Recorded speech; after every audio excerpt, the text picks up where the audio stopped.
সম্মানিত শিক্ষকগণ, আমি এটি সুশান্ত আপনাদেরকে আমার চ্যানেলে স্বাগত জানাচ্ছি। আজ আপনাদের সামনে আমি যে টিউটোরিয়ালটি নিয়ে আসছি সেটি হলো নগদের ডাটা এন্ট্রি করতে গিয়ে আমাদের বিভিন্ন রকম সমস্যা হচ্ছে, বিভিন্ন ধরনের প্রশ্ন আমাদের সামনে এসে হাজির হচ্ছে। এজন্য নগদের পোর্টালে ফ্রিকোয়েন্টলি আস্কড কোশ্চেন নামে একটি মেনু যুক্ত করা হয়েছে। আমি সেই মেনুতে কি কি প্রশ্ন আছে এবং তার সম্ভাব্য কি উত্তর আছে সেটি আলোচনা করব। তো চলুন এবার আমরা স্ক্রিনে যাই।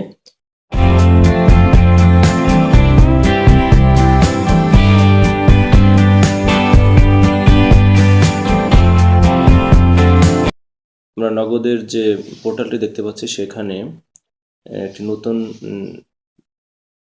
ড্যাশবোর্ডের নিচে নতুন একটি মেনু যোগ করা হয়েছে।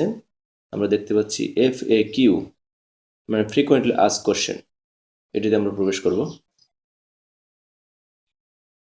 এখানে দেখতে পাচ্ছি যে কিছু গাইডলাইন আর অ্যাড স্টুডেন্টস বেনিফিশিয়ারি আছে।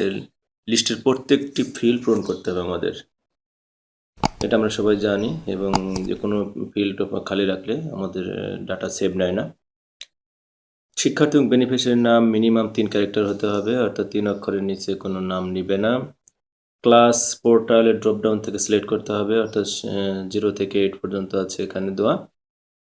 রোল ম্যানুয়ালি লিখে বসাতে হবে, এটি হাতে লিখতে হবে। বেনিফিশিয়ারি অ্যাড করার সময় ইরর ট্যাক্সগুলি আসবে তো অনুসরণ করতে হবে। সেখানে কি কি বলে, যেমন ডুপ্লিকেট বললে কি করতে হবে।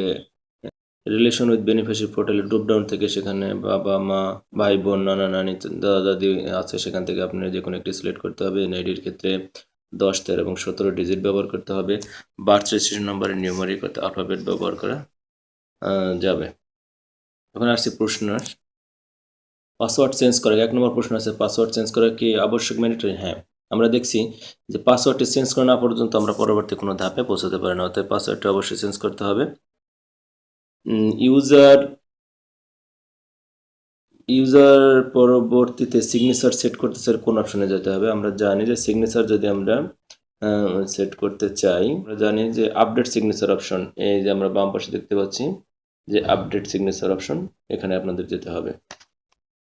পাসওয়ার্ড সেট করার পলিসি কি? 3 নম্বর প্রশ্ন। পাসওয়ার্ড সেট করার কোনো পলিসি নেই, আপনি যে কোনো ক্যারেক্টার, যে কয়টি ক্যারেক্টারের বা যে কোনো আলফাবেট অথবা নিউমেরিক আপনি ব্যবহার করতে পারেন।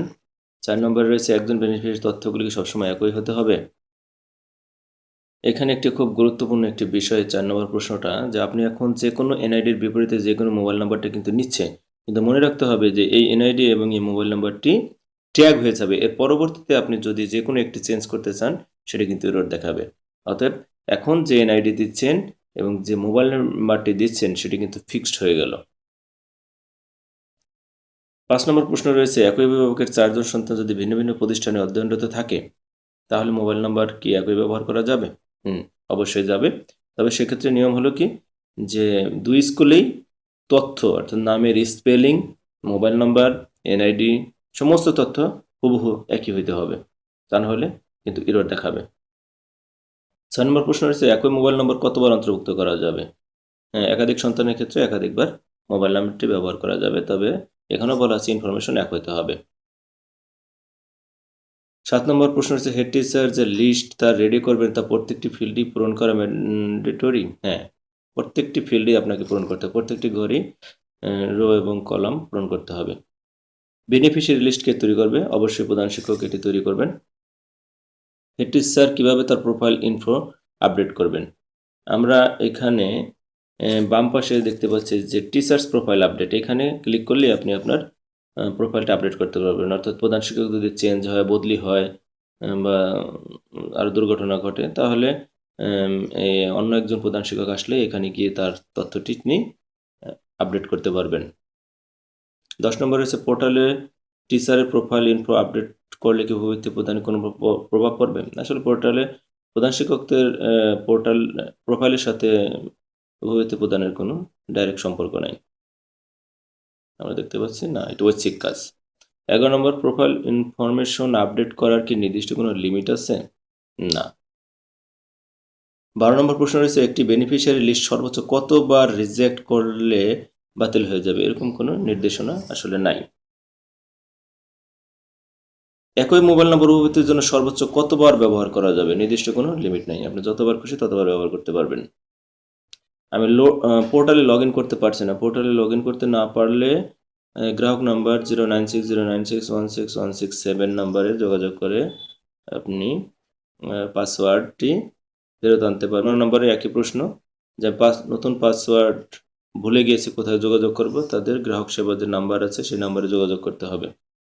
16 নম্বর প্রশ্ন রয়েছে, বেনিফিশিয়ারি হিসেবে ব্যবহৃত মোবাইল নম্বরের বায়োমেট্রিক এনআইডি এবং বেনিফিশিয়ারির মা এর এনআইডি কি সেম হতে হবে? না, এই ধরনের কোনো বাধ্যতামূলক নাই। এখন আপনার যে কোনো এনআইডির বিপরীতে কিন্তু যে কোনো মোবাইল নাম্বারটি নিচ্ছে, অতএব মায়ের এনআইডি এবং মায়ের মোবাইল নাম্বার হতে হবে এমন কোনো নিয়ম বর্তমানে কিন্তু পোর্টালে নেই। একই পরিবারে 8 জন শিক্ষার্থীর জন্য ভিন্ন ভিন্ন মোবাইল ব্যবহার করা যাবে? হ্যাঁ, যাবে। তবে সেক্ষেত্রে প্রত্যেকটি মোবাইল নম্বরের বিপরীতে ভিন্ন ভিন্ন এনআইডি ব্যবহার করতে হবে। হ্যাঁ, আপনি যতগুলি মোবাইল নম্বর ব্যবহার করবেন ততগুলি এনআইডি আপনাকে ব্যবহার করতে হবে। ক্লাস্টার হেডের কাজ কি? ক্লাস্টার হেডের কাজ হলো প্রধান শিক্ষক থেকে যখন নাকি ফাইলটি সহকারী উপজেলা শিক্ষা অফিসারের কাছে আসবেন, তখন তিনি ভেরিফাই করে উপজেলা শিক্ষা অফিসারের নিকট প্রেরণ করবেন, অথবা সেন্ড ব্যাক করে সংশোধনের জন্য প্রধান শিক্ষকের নিকট প্রেরণ করবেন। ইও উপজেলা এডুকেশন অফিসারের কাজ কি? তিনিও সহকারী উপজেলা শিক্ষা অফিসারের কাছ থেকে ফাইলটি পাওয়ার পরে অ্যাপ্রুভ করবেন, অথবা রিজেক্ট করে প্রধান শিক্ষকের নিকট আবার সেন্ড ব্যাক করতে পারবেন। যাদের বার্থ সার্টিফিকেট নেই তাদের ডাটা এন্ট্রি কীভাবে করবো? ব্ল্যাঙ্ক রেখে তা সেভ করা যায় না। খুব গুরুত্বপূর্ণ একটি ইনফরমেশন, যাদের বার্থ রেজিস্ট্রেশন নাই তারা এলিজিবল নয়, অর্থাৎ তারা নগদের মাধ্যমে অভিবৃত্তি পাবে না। এটি ম্যান্ডেটরি একটি তথ্য। 21 নম্বর প্রশ্ন রয়েছে, বার্থ সার্টিফিকেট নাম্বার অনলাইন কপিটি একবার ইউজ করলে পরে আর ইউজ করা যায় না, কিন্তু ম্যানুয়ালটা একবার করলে একাধিকবার ব্যবহার করা যায়, কোনটা ব্যবহার করব? তবে এক্ষেত্রে বলা হয়েছে যে অনলাইন কপিটি প্রায়োরিটি, আর এটি সাধারণত একবার ব্যবহার করলে দ্বিতীয়বার এরর দেখাবে। 22 নম্বর প্রশ্ন হচ্ছে, একই ছাত্রের অনলাইন এবং ম্যানুয়াল দুইটা বার্থ সার্টিফিকেট আছে, কোনটা ব্যবহার করব? হ্যাঁ, সেক্ষেত্রে অনলাইনটি অগ্রাধিকার। স্মার্ট এনআইডি কার্ড তথ্য পোর্টালে সাপোর্ট করছে না, ওল্ড এনআইডি কার্ডটি সাপোর্ট করছে। হ্যাঁ, তাহলে ওল্ড এনআইডি দিয়ে আপনি আপনার তথ্যটি পূরণ করবেন। আমার চ্যানেলটি ভালো লাগলে লাইক করবেন, কমেন্টস করবেন এবং শেয়ার করে পাশে থাকবেন।